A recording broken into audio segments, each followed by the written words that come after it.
आस्था channel के माध्यम से जितने घर बैठकर कथा सुन रहे हो, फेसबुक यूट्यूब पर जितने लोग कथा श्रवण कर रहे हैं, चालीसा का मतलब क्या है?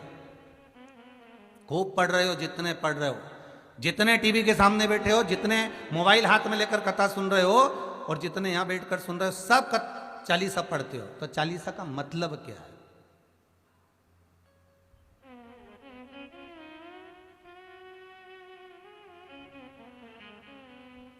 सबसे पहली चालीसा किसने रची थी?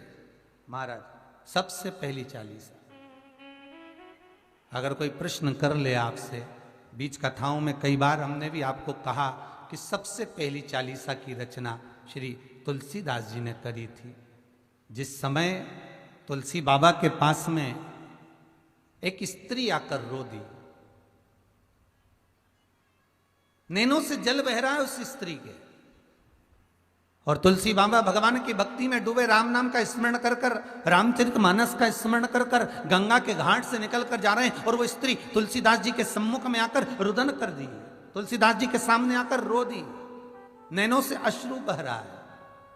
क्या हो गया? मेरा पति। तुलसीदास जी को लगा क्या पता क्या बोलना चाहती है। अरे हुआ क्या?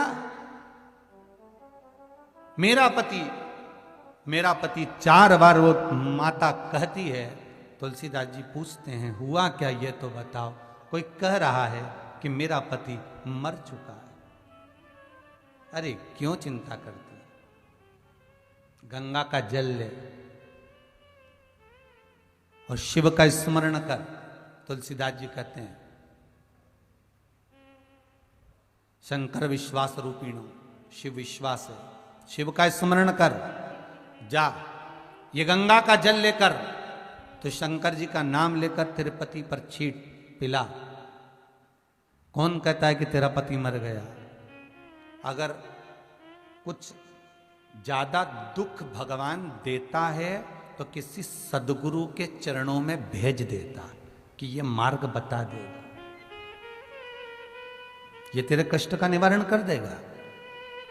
अगर कोई दुख आया, कोई तकलीफ आई, कोई कष्ट आया तो किसी सदगुरु की शरण में, किसी संत की शरण में, किसी ज्ञानी की शरण में भगवान भेज देता है, जा वहां पहुंच जा, होगा। क्यों चिंता करती है? ये जल ले जा। अब रुदन इतना कि पति चले गए और बाबा कह रहे हैं कि गंगा का जल ले जा रही। गंगा तो अविरल बह रही है, पर कहा निर्मल मन सो मोहि पावा। भक्ति अगर विश्वास प्रबल है, भरोसा अगर दृढ़ी है और विश्वास अगर दृढ़ी है, तो पत्थर में से जब भगवान प्रकट हो जाता है तो गंगा का जल भी अपना काम कर जाता है। अगर विश्वास है